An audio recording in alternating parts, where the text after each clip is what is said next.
Bonjour à tous, j'espère que vous allez tous bien. Aujourd'hui, je suis sur le point donc de partir 3 jours aux Pays-Bas. Alors, hélas, j'ai une mauvaise nouvelle parce qu'aux Pays-Bas, depuis samedi, ils sont confinés. Donc un confinement dur où que les commerces essentiels sont ouverts. Et donc pas de resto, pas de, enfin rien quoi, pas de musée, pas de, tout ce qui est en intérieur, grosso modo, c'est fermé, un peu comme ce qu'on avait en France. Par contre, ils sont pas sous couvre-feu, donc ils peuvent sortir, ils peuvent faire du vélo, etc.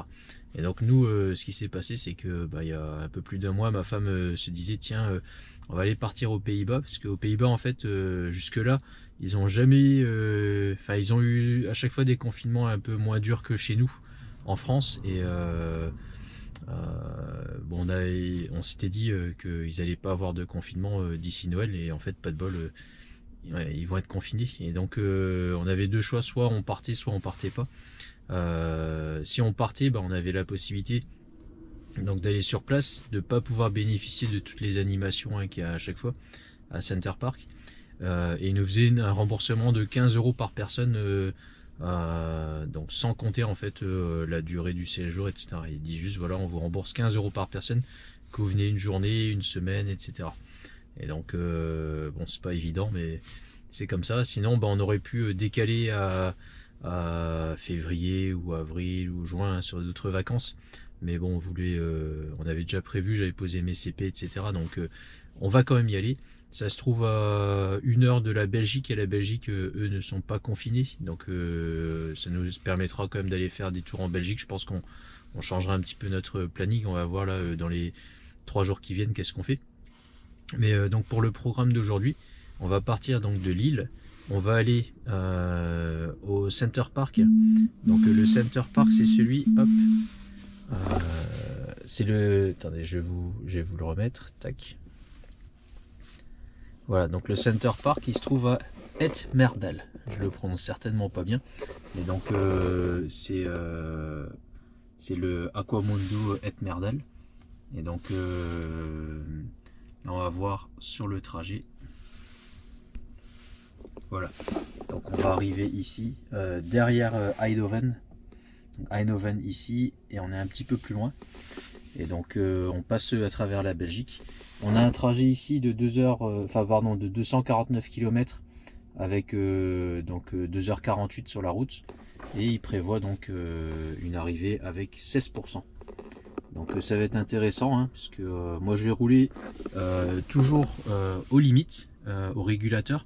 Je vais pas rouler plus vite, mais je me mets toujours 1 ou 2 km/h au-dessus. C'est psychologique, hein. Et puis bon, je verrai s'il faut que je ralentisse, je ralentirai peut-être, hein, je vous dirai ça tout à l'heure. Et ma femme, en fait, elle est, enfin comme vous savez, elle est hongkongaise, et on va faire un arrêt en fait à Anvers. Donc Anvers, c'est une ville où il y a énormément d'asiatiques. Donc elle, à chaque fois qu'on passe à côté, il faut qu'elle aille à manger à Anvers dans les restaurants. Il y a une grande population en fait de personnes du sud de la Chine, on va dire. Et donc on va y aller. Et donc je vais mettre un point ici. Donc je vais rajouter Anvers. Voilà, donc Anvers en Belgique. Et donc on fera un passage à Anvers. Voilà, donc d'abord le premier trajet ici, et puis ensuite là. Donc ça rajoute pas forcément de kilomètres. Et donc on devrait arriver sur place avec toujours à peu près 18-19%. On verra, parce que j'ai aucune idée en fait de si l'estimation va être juste ou pas. Moi ce que j'ai fait pour ce trajet, donc je sais que sur la route on a une multitude de superchargeurs. Donc je suis pas du tout inquiet là sur le trajet. Et quand je vais arriver, je ferai certainement une petite charge, hein, pour pas être à vide, et donc pouvoir quand même circuler aux alentours, comme je vais pas rester certainement au Center Park, mais on va devoir bouger vers la Belgique. Et donc juste pour vous montrer un petit peu sur la carte, donc ici on voit bien qu'il y a donc le Center Park, et on est assez proche en fait de la frontière, hein, qui se trouve ici. Et nous on ira à Hasselt demain. Donc il y a 1 heure de trajet. Et à Hasselt il y a un superchargeur aussi. Et sinon bah, j'ai aussi paramétré un compte Fast qui est plutôt pas mal. Je l'avais téléchargé sur mon téléphone il y a quelques temps, hein. Je vais vous montrer là. Voilà, donc il est là. Et Fasten, ce qui est bien, c'est que, alors je vais vous montrer, comme on le voit ici, ils sont principalement aux Pays-Bas. Il y a un réseau de chargeurs aux Pays-Bas qui est assez énorme. Et donc, par sécurité, je l'ai fait. Je me suis inscrit et je me suis rendu compte en fait, donc il y a la possibilité de faire un paiement sans carte bleue, sans carte de recharge, mais directement donc en enregistrant les coordonnées bancaires sur l'appli. Et donc ça permet en fait quand on arrive, un peu comme au superchargeur, juste avoir à brancher et puis ça nous facture directement sur la carte bleue. C'est bien, c'est pas bien. Moi je suis plutôt pour au point où j'en suis. Je suis plus à donner mes coordonnées bancaires. Enfin, mes coordonnées bancaires. Je fais confiance à ma banque et puis voilà. Et donc l'avantage donc c'est qu'on charge très rapidement, enfin très facilement. Et c'est des bandes qui chargent jusqu'à 300 kilowatts. Donc c'est des bornes qui sont très puissantes. Ma voiture elle prend que 150 kW, donc j'arriverai même pas à l'exploiter complètement. Et par contre bah, c'est plus cher parce que sur les superchargeurs, donc on est plutôt sur du 40 centimes. On a eu une hausse de prix là tout récemment. Au lieu de 37 centimes en moyenne, hein, je parle de moyenne parce que les superchargeurs ne sont pas tous au même prix. Et donc on passe de 40 sur les superchargeurs à 59 centimes du kilowattheure sur ces bornes Fasten. Et donc bah, c'est plus cher forcément. Mais bon, je le fais par sécurité. Moi ça me coûte rien du tout tant que je m'en sers pas. Donc ce sera pour peut-être des vacances un jour quand je repartirai aux Pays-Bas et que j'ai besoin de charger un petit peu, bah, je le ferai directement sur leur borne à eux. Voilà, donc on va voir tout à l'heure bah, comment ça s'organise. Là il est seulement 10 h du matin, enfin seulement. En fait on a dû prendre un rendez-vous chez le docteur pour ma femme. Et donc on doit aller d'abord chez le docteur qui est plus ou moins sur le trajet. Et puis ensuite on va aller partir donc à Anvers, puis au Center Park. Une autre info pour ceux qui ont l'habitude, enfin pour ceux qui n'ont pas l'habitude plutôt, de passer en Belgique et surtout d'aller dans les centres-villes. Donc il y a 3 villes en Belgique. Il faut faire hyper attention parce que moi je me suis déjà pris 2 amendes. Je revenais d'expatriation et je savais pas en fait qu'il y avait des règles qui avaient été instaurées. Et donc quand on va dans le centre-ville de Gand, centre-ville de Anvers et centre-ville de Bruxelles, pardon, il faut déclarer sa voiture. Donc il faut que votre voiture donc soit pas au-dessus de, je sais plus, c'était Euro 4 ou 5, quelque chose comme ça. Donc moi ma voiture, la Mercedes que j'avais là est Euro 6. Donc j'avais aucun souci en fait pour circuler à l'intérieur. Par contre il faut la déclarer en ligne. Si vous ne le déclarez pas, moi ça m'a coûté je crois 160 €. Parce que j'étais rentré à l'intérieur d'Anvers. Il y a une zone en fait, à partir où on rentre dedans, il faut que la voiture soit enregistrée, même quand on est une voiture étrangère. Et donc si vous le faites pas, ben vous allez certainement vous prendre une amende. C'est des radars automatiques et donc il suffit que votre voiture passe sur l'axe, ils vous prennent en photo et vous recevez l'amende à la maison en français, etc. Et donc pareil à Gand, parce que je m'en suis pris une à Gand aussi. Donc c'est le même combat. Faut la déclarer en ligne et comme ça vous évitera des soucis. Voilà. Donc bah enfin je vais charger toutes les affaires dans la voiture. La voiture a été préconditionnée. Là je suis à 418 km avec 99% de batterie. Et donc on va pas tarder à démarrer et je vous fais un point au fur et à mesure sur la route pour vous tenir au courant de l'avancée. Voilà, à tout à l'heure. En fait je viens de me rendre compte d'un truc. Moi j'ai mon frigo là que je prends habituellement quand je pars en vacances, hein, pour mettre un peu des produits frais. Et donc habituellement je le mettais dans le coffre parce que dans mon coffre, dans mon autre voiture j'avais la prise 12 volts. qui se trouvait dans le coffre, et là je vais devoir le mettre au niveau de la coudoir, et donc je l'avais pris ici. En fait il fait tellement froid que donc ma marchandise, bah, je vais pas le mettre dans le coffre, ça me fera économiser quelques précieux kilowatts, et je vais le mettre en fait à l'avant de mon coffre dans le trunk, et comme ça on sera j'aurai mes petites tomates et tout à température, vu que bah, comme c'est pas chauffé, enfin je crois que c'est pas chauffé, hein, on devrait pouvoir maintenir à température. Je vous dirai si j'ai bien fait ou pas. Bon, à la sortie de Marcq-en-Barœul pour aller vers Roubaix, on a comme d'habitude des bouchons, et donc là je suis en autopilote à 100%, donc je laisse la voiture gérer, elle avance, elle freine, et elle reste dans sa voie. Donc ça c'est hyper agréable, parce que du coup bah, juste à garder ma main sur le volant du coup. Voilà, donc là on va prendre le départ, hein. Donc on a déjà fait 10 km, et donc petit changement de programme, on va aller un peu plus loin qu'Anvers, on va aller ici à Herentals. Donc Anvers c'est ici, à droite, et on va aller un petit peu plus loin. Donc 158 km, 2 heures de route, et on arrive normalement avec 44% de batterie.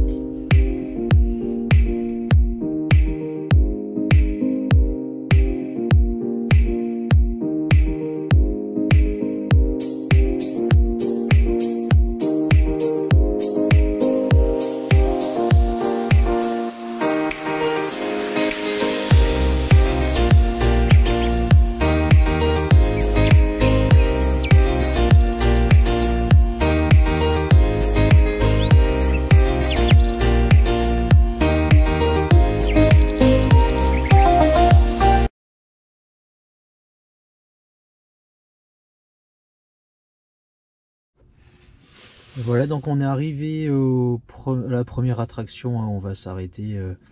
Donc ce qui a été prévu, c'est qu'on arrive à 49%, et donc là je suis à 48%. Voilà, on a 7 degrés, donc il fait pas spécialement froid, mais bah, il fait pas non plus chaud, hein. Et donc on a fait 171 km à 147 Wh par kilomètre de moyenne. On a consommé donc bah, presque la moitié là de la batterie, et donc on se retrouverait du coup si on devait doubler ça, ben on aurait presque 340 km d'autonomie, donc c'est pas mal compte tenu des températures, sachant que à partir donc de demain on va avoir des températures négatives, on va avoir moins 3 degrés par ici, et pareil hein, dans le nord de la France. Donc on va voir en fait bah, s'il y a réellement un impact, et à quel niveau, enfin de quel ordre on va avoir cet impact. Voilà, bon, j'allais m'amuser, puis ben, je retrouve tout à l'heure. Voilà, donc après avoir étudié le trajet qu'on va faire tout à l'heure, donc pour être tranquille demain, on va juste faire une supercharge aujourd'hui, hein, pour avoir un petit peu quand même d'autonomie, puisque là pour aller jusqu'au Center Park on a 110 km, donc même avec les 48% qui me restent, j'aurai largement de quoi faire, mais je préfère assurer le coup et puis être tranquille pour demain. Donc là on va se diriger au superchargeur de Eindhoven. Donc Eindhoven, je vais essayer de le retrouver, je sais même pas où je suis là, on va mettre ça dans le bon sens si je me trompe pas. Ça, ce sera plus simple. Voilà, avec le nord.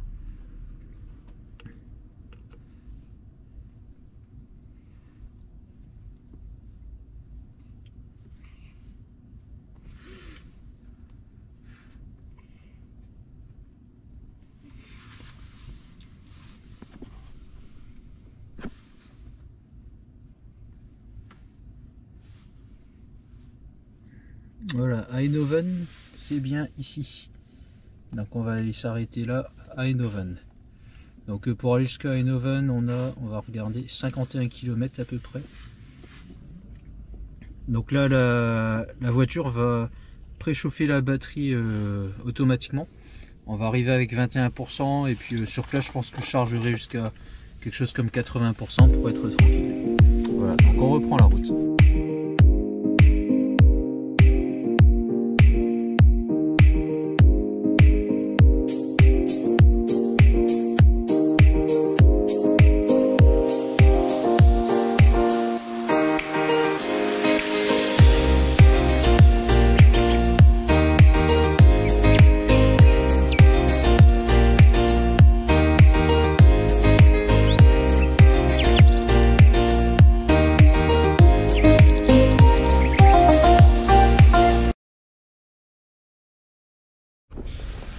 Voilà, donc je viens de me garer.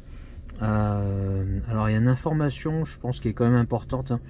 Là on voit que j'ai fait 63 km en utilisant donc 160, enfin en moyenne avec 166 Wh par kilomètre.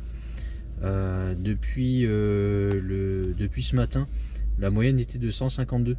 Et en fait, ce qui se passe, c'est que alors je comprends pas trop l'intérêt de la supercharge, à part charger hyper vite, parce que au final, tout à l'heure, avec quoi, sur les 10 premiers kilomètres, je laissais préchauffer et j'étais à 280 Wh par kilomètre. Donc à ce rythme, en fait, je consommais beaucoup plus et je devais arriver tout à l'heure avec 21%. Donc j'ai arrêté le préchauffage en cliquant sur le bouton pour l'annuler. Et donc là j'arrive au superchargeur avec 27%. Donc la supercharge consomme. Donc on va vouloir charger plus rapidement, donc en préchauffant la batterie. Sauf qu'il faut charger plus. Donc je vois pas trop l'intérêt du coup de la supercharge. Donc moi ce que j'aurais à dire par rapport à ça, c'est à vérifier donc du coup si quand on va supercharger, est-ce qu'il faut impérativement préchauffer, sachant que là je vais vous montrer, moi ici j'ai zéro petit pointillé, donc en soi la batterie elle est même pas froide et je comprenais pas trop en fait, donc c'est assez bizarre je trouve.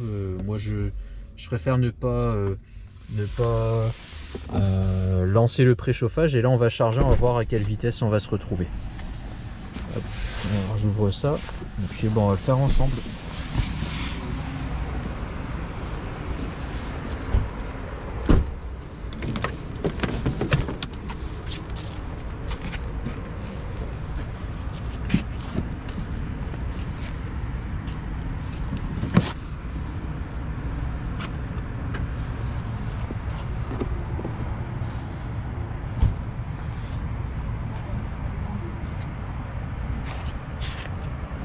On voit qu'il met un peu de temps à passer en vert.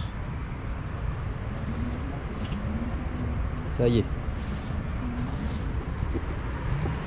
Alors, on retourne dans la voiture pour regarder. Hop. Donc bon, ça je m'en fous.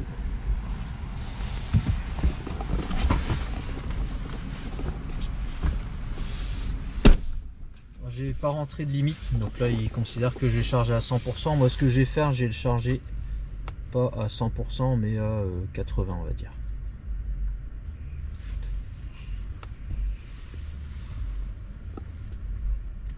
Donc un 28 80%, c'est à peu près 35 minutes d'après l'ordinateur de bord. Et là on charge du coup à 70 kW au lieu du double hein, normalement. Enfin je dis normalement parce que à 26% on n'est plus à cette vitesse là hein, déjà. Donc là je vais laisser charger tranquillement. Il est précisément 18h04. On va regarder combien de temps il faut pour arriver à 80%. Là il est 18h25, donc ça fait 21 minutes qu'on charge. Et on est à 76%. Donc 21 minutes pour faire... j'avais dit combien tout à l'heure, je sais plus, on était à 27%. Donc de 27% à 77%. On a mis 20 minutes, je trouve que c'est pas mal, il reste 3%. Et on charge toujours donc à 70 kW. Donc tout à l'heure on était plutôt à 80, ça a baissé un chouïa. Mais bon, c'est pas si mal que ça. Je sais même pas si je vais attendre les 5 dernières minutes. Bon, on va les attendre. Mais grosso modo, une petite charge là de 20 minutes, une vingtaine de minutes, c'est pas la mort. Et du coup, bah moi ça me permet, sans faire le préconditionnement, d'économiser un chouïa de kilowatts. Je sais pas si au final, en ayant fait le préconditionnement, j'aurais gagné peut-être 5 minutes quoi, en chargeant à 150, sachant que 150 ça aurait pas été de tout le long, ça aurait été vraiment dès le début, bon, je vois pas forcément l'intérêt. Donc juste pour rappel, tout à l'heure je disais on serait arrivé donc avec 20 ou 21%, et là je suis arrivé à 27%, j'ai utilisé donc 6% de moins sur la route, et donc mécaniquement j'aurais dû charger 6% de plus pour atteindre mes 80%. Donc voilà. On va se diriger du coup maintenant à Center Park, et puis on va voir où est-ce qu'on en est. Voilà, la charge est terminée, je vais aller débrancher la prise. Voilà, on vient d'arriver, donc 48 km avec une moyenne à 145 Wh par kilomètre. Donc si on regarde depuis ce matin, on a fait donc 279 km avec 42 kWh et 151 Wh par kilomètre de moyenne. Donc on est sur une très bonne, une très bonne conso, je dirais, une très bonne moyenne. Sachant qu'il fait là que 2 degrés maintenant. Donc il fait quand même froid, et pourtant, hop, j'allume tout ça. Et pourtant, bon, la voiture consomme pas plus que ça, et je fais pas forcément plus attention hein, pour faire des économies, etc. Je roule généralement aux limites, un petit peu au-dessus, sans chercher à faire quoi que ce soit. Voilà, donc ça c'est première journée. On va continuer demain. On va préparer le petit planning, parce que comme je l'ai dit tout à l'heure, on est confiné. Le gars qui part en vacances qui part en vacances là où on a les confinements, et donc on va voir comment on s'organise pour demain, et puis on en saura plus demain. Voilà, bonne soirée et puis à demain.